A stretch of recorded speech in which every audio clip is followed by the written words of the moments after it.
Welcome to Khetz Tutorials, and in this video, I'll be doing question 2 from 1.2 exercises in James Stewart calculus. So now we're asked to classify each of these functions. The first one has a number, so pi is a number, and our variable is the power. So this is an exponential. Whenever you have a base number and with an exponent that is a variable, then you're going to have an exponential function. This will be an exponential function. Then here we have the inverse in a way, where we have the variable as the base and a number as the power. So this is a power function.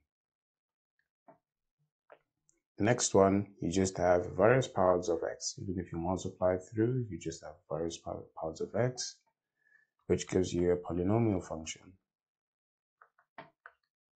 And in the next one, you can see a tan and a cosine, which are trig functions. So this would be a trigonometric function.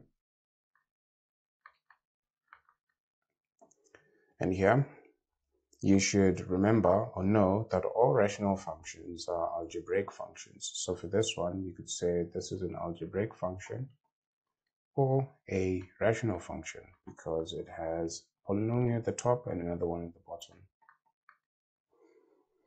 And in the next one, you can see that we have a similar case, and you can classify this as an algebraic function.